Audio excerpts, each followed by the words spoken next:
Cem Şimşek, Evrensel Gazetesi haber müdürüyüm. Burada arkadaşlarla birlikte gazetenin yayın şeyini planlıyoruz. 40-50 civarında, yani bürodaki arkadaşlarımızla birlikte 50'yi buluyor. Kocaeli, Ankara, İzmir, Diyarbakır ve Adana'da bürolarımız var. Oralarda da muhabir arkadaşlarımız çalışıyor. Dilimize kemik takmak zorunda kalıyoruz yani aslında. Ci troviamo nella redazione di Evrensel, uno dei principali giornali d'opposizione in Turchia. Cem Şimşek, caporedattore del giornale, è stato condannato nel 2021 a 11 mesi e 20 giorni di carcere per aver pubblicato, 6 anni prima, la ripresa di una vignetta satirica contro Erdogan. Lo Stato ha più volte dichiarato Evrensel non idonea a ricevere pubblicità, decisione che ha penalizzato la testata in termini economici e gli effetti sono ancora visibili.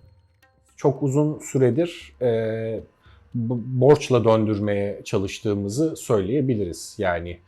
Yani arkadaşlarımız açısından da, her bir arkadaşımız açısından da gerçekten bugün Türkiye'de çok asgari sayılabilecek bir düzeyle halka haber ulaştırmaya çalıştığımızı söyleyebiliriz.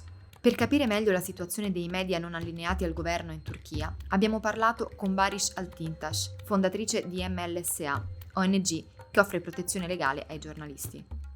So what's been going on in Turkey has actually been going for a long time. Starting mid-2000s, the government started taking over, mainstream media outlets, and in this environment, your job security as a journalist became more and more, unavailable, basically, because of this situation. At some point, we had 186 journalists in prison. There are at least, on average, 5 or 6 trials of journalists in a week, only in Istanbul, or even going to jail. I think the most decisive moment was the Gezi protest of 2013, when mainstream media openly showed their side, that they will be standing with the government, and for the first few days, they didn't even broadcast the Gezi protests, and then they put these penguin documentaries.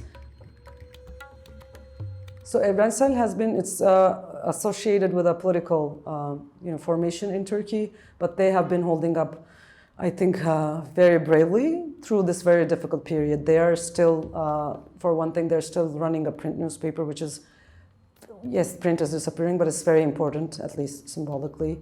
And they have been discriminated against horribly by the state. For example, they've been cut off from state advertisement, and very unjustly, by the way, just because they're not pro-government. I think it's very important that they are still here and that they're going on.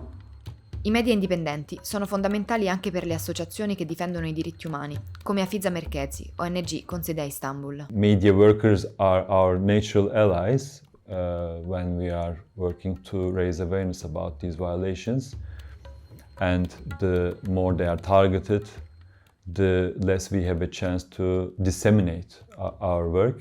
Prior to these recent authoritarianizations process started with 2015 and 16, for an organization like us, it was possible, not very common, but quite possible to appear on national television. Recently, this has been impossible, and media coverage is quite important for people's perception about human rights and what's going on.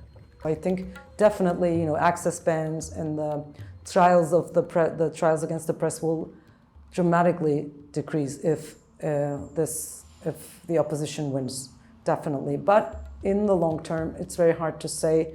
We should always remember that Turkey wasn't a perfect democracy before Erdogan either. So of course there will always be a problem.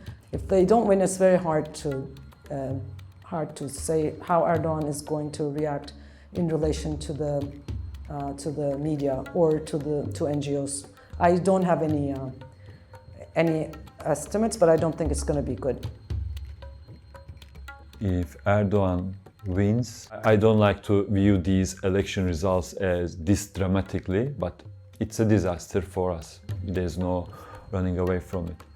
In the case of Erdogan losing, this is going to be a very important immediate improvement, and then the psychological factor will also play a big role. The optimism will be so high that new initiatives will start. There will be maybe new investments into media sector, and it creates an environment where people in the opposition and people in the human rights field, they can keep their head high still despite the pressures. If the election, if Erdogan wins, that factor will completely go, and people will find it very hard to find a new source of motivation.